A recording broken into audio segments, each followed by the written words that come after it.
Quando falamos de culto presbiteriano, devemos lembrar que a Igreja Presbiteriana do Brasil segue um princípio muito importante de culto chamado o princípio regulador do culto. O que seria isso?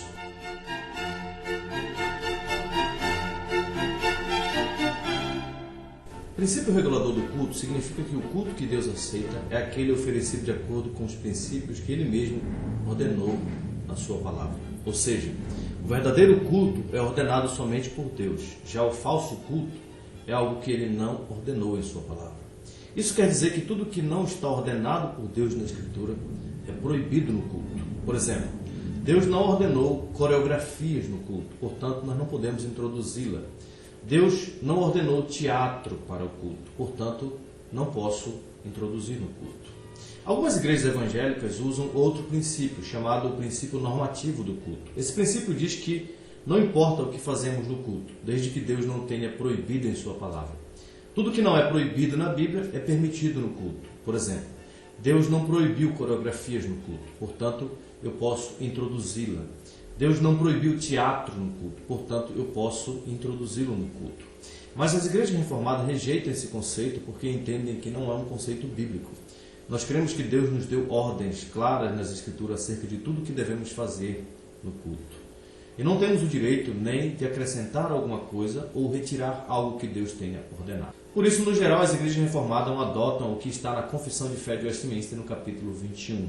Lá está dito que o modo aceitável de adorar a Deus é instituído por Ele mesmo e é tão limitado por sua vontade revelada que Ele não pode ser adorado conforme as imaginações e invenções dos homens ou de qualquer outro modo não prescrito nas Sagradas Escrituras. O que a Confissão de Fé está dizendo é que o soberano Senhor do Universo tem sozinho a prerrogativa de determinar os termos pelos quais Ele quer ser adorado. E Ele já determinou isso em sua palavra. Portanto, nós devemos cultuá-lo conforme esta ordenança e não conforme as nossas opiniões particulares. O princípio regulador do culto pode ser visto em toda a Escritura Sagrada. Por exemplo, no livro de Gênesis, no capítulo 4, nós já temos uma demonstração disso, quando Caim e Abel vão oferecer sacrifícios ao Senhor Deus. Afinal, o que havia na oferta de Abel que ela foi agradável a Deus e a de Caim não? Talvez a resposta para isso é que após a entrada do pecado, Deus imolou animais para cobrir o homem e a sua mulher. E ao fazer isso, Deus estava revelando a maneira como ele queria ser adorado, por meio do sangue de um cordeiro substituto, um cordeiro mediador. Abel creu na palavra de Deus e fez exatamente como Deus havia ordenado aos seus pais. Já Caim seguiu seu próprio caminho e apresentou os frutos da terra somente. Mas Deus rejeitou a oferta de Caim por ser uma invenção da sua mente. Por isso Deus diz a Caim: se procederes bem, não é certo que serás aceito? Isso nos dá a entender que Caim não foi aceito porque não estava fazendo conforme Deus havia ordenado na sua palavra.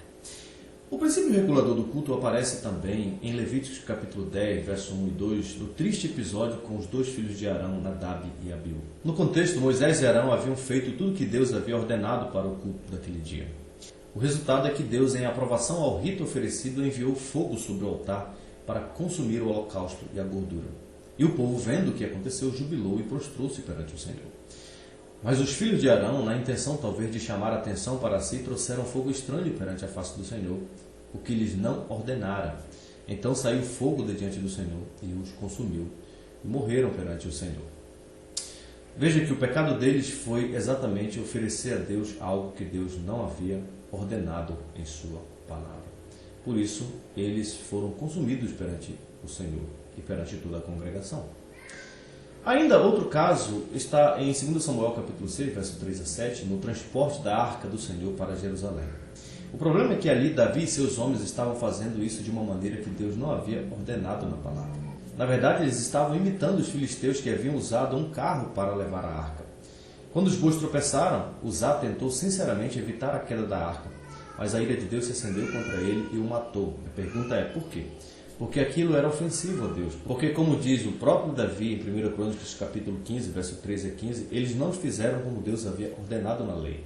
Todos tinham boa intenção, mas o resultado dessa boa intenção foi o juízo divino. Isso nos ensina que quando se trata de culto a Deus, a sinceridade é importante, mas ela deve estar de acordo com a revelação divina. Do contrário, ela atrai apenas a ira de Deus. Vemos também o princípio regulador do culto em Jeremias capítulo 7, 31, onde o Senhor condena a idolatria e o culto pagão dos filhos de Judá com esta declaração: eu nunca ordenei isso. Ou seja, em vez de cultuar a Deus segundo o que estava ordenado na lei, o povo de Judá estava andando nos seus próprios conselhos e no propósito do seu coração malvado. O exemplo do rei Saul também deve ser citado aqui. Sabemos que Deus ordenou ao sacerdote, não aos reis, o oferecimento de holocausto. Mas Saul ofereceu um sacrifício sem autorização divina. E como consequência, o reinado foi retirado de Saul e da sua família para sempre. Jeroboão andou também por este caminho. Em desobediência à ordem explícita do Senhor, ele estabeleceu um culto não ordenado por Deus. Ele criou o seu próprio dia de festa, bem como seus próprios lugares sagrados, tudo conforme a imaginação do seu próprio coração, diz a palavra de Deus. Ao fazer isso, ele rejeitou a ordem expressa de Deus quanto ao culto e fez com que o povo pecasse contra o Senhor, atraindo assim o juízo de Deus contra o povo de Israel. Quando chegamos no Novo Testamento, vemos o mesmo princípio se repetindo. Em Marcos capítulo 7, por exemplo, os escribas e fariseus estavam condenando os discípulos de Jesus por comerem sem lavar as mãos e assim não seguirem a tradição dos anciãos. Mas Jesus diz que tudo isso era invenção humana, acrescentada ao mandamento do Senhor. Por isso Jesus diz: e assim invalidastes pela vossa tradição o mandamento de Deus. E qual foi o resultado de tudo isso? Citando Isaías, Jesus diz: em vão me adoram, ensinando doutrinas que são preceitos de homens. Ou seja, quando adoramos a Deus segundo as nossas invenções, a nossa adoração é vã. Pense também no que Paulo diz sobre tradições humanas acrescentadas ao culto na sua epístola aos Colossenses, no capítulo 2. Cuidado que ninguém vos venha a enredar com sua filosofia e vãs sutilezas conforme a tradição dos homens, conforme os rudimentos do mundo e não segundo Cristo. De acordo com o apóstolo Paulo, regras e regulamentos humanos desonram a Deus e escravizam o homem. Deus já nos deu as suas ordenanças e o ápice da arrogância humana é imaginar que homens pecaminosos podem melhorar estas ordenanças. Isso certamente é provocar a Deus, porque é como se ele não fosse sábio o suficiente para designar a forma do seu próprio culto. Agora pense também no que aconteceu na história da igreja antiga. Na época dos apóstolos, nós lemos que a igreja estava purificada e vigilante contra a idolatria. Mas com o passar dos anos, a igreja foi acrescentando regras e cerimônias ao culto ordenado por Deus. E o resultado foi o surgimento da igreja católica romana, pagã e idólatra até os dias de hoje. Tendo provado que o princípio regulador do culto é bíblico, deixe-me falar agora sobre os elementos que compõem o culto ordenado por Deus. A Confissão de Fé de Westminster elenca, a partir das Escrituras Sagradas, os elementos ordenados por Deus para o culto. São estes: oração, leitura da Palavra de Deus, pregação da Palavra de Deus, cântico de salmos, hinos e cânticos espirituais, celebração da ceia do Senhor quando houver, ministração do batismo quando houver, juramentos religiosos, votos, jejuns solenes e ações de graças em ocasiões especiais, e ofertas também. De acordo com a Confissão de Fé de Westminster, esses elementos constituem o padrão do culto a Deus, portanto, não há outro tipo de culto que devamos prestar a Ele. Deus não tem prazer em um culto onde constam invenções humanas, por mais antigas, atraentes e bem intencionadas que elas sejam. Na verdade, ele se pronuncia veementemente contra qualquer atividade que não faz parte dos elementos ordenados por ele na sua palavra.